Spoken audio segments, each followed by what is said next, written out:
guys, it's time for your daily dose of coffee. So grab your favorite cup and get ready to learn a few art tips while you sip.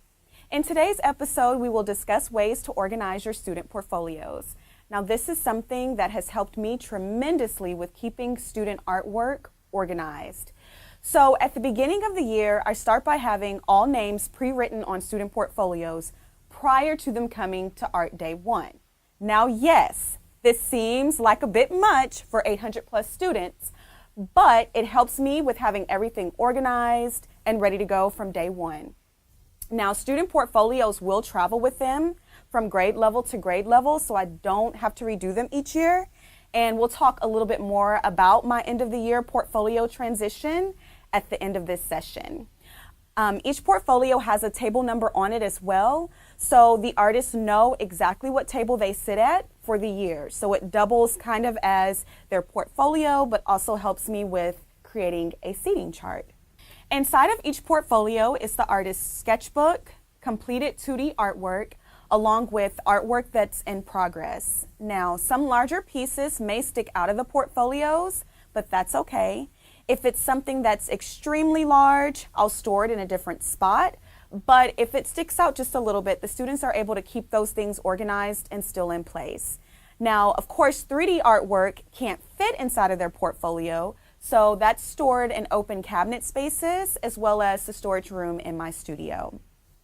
So every artist, K through 5, does have a portfolio. This allows for them to keep everything, again, in one place, and allows for both me and the artist to see their growth project to project. Now let's talk a little bit about how and where I store my portfolios. So like I said before, I have a little over 800 students, so keeping their portfolios organized is extremely crucial. I have open cabinet spaces in my studio, so I keep them housed on the shelves. So there's a total of 5 rows, and each row is a day of the week.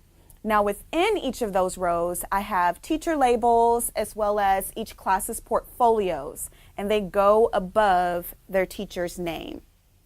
Before class starts, portfolios are already on the table.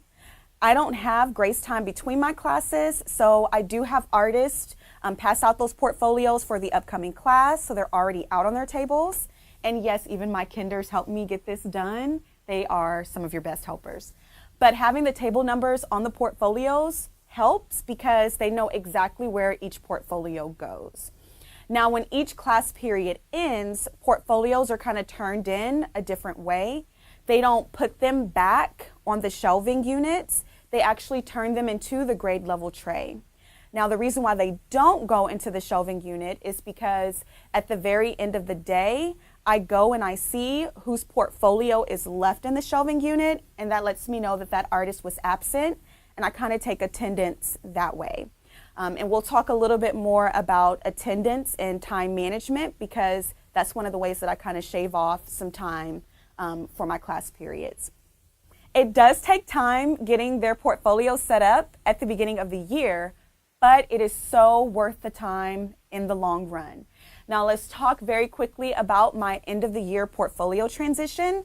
Now I kind of got this idea when I taught language arts because at the end of the year, book bags would travel with each reader. So if you were in the 2nd grade, your book bag from 2nd grade traveled with you to 3rd grade. And you would have some familiar text with you when you would go to the next grade level, but you would also have kind of like an artifact from your reading year from the prior year. And so what I do with my artist portfolios is at the very end of the year, probably when there's about maybe 1 or 2 weeks left, they go through their portfolios and they pull out the artwork that they're going to take home, but they leave one piece of artwork in their portfolio. Now that will travel with them to the next year.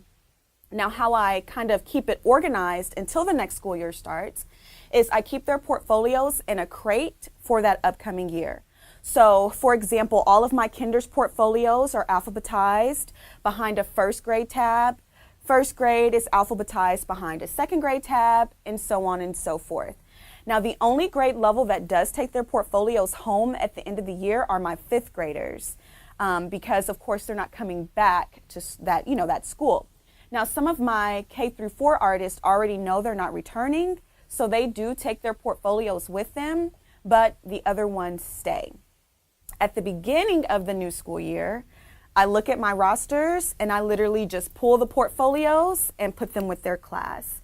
Now, granted, you will have to write, some portfolios for those new students coming in, and you may have to pull out some of those portfolios for students that didn't, show back up, but you already have those portfolios transitioned to the new year and you don't have to rewrite them. So I hope you enjoyed today's Daily Dose of Coffee and learned a few tips about how to organize your student portfolios. Be sure to check back next month for more art tips while you sip. Have a great day.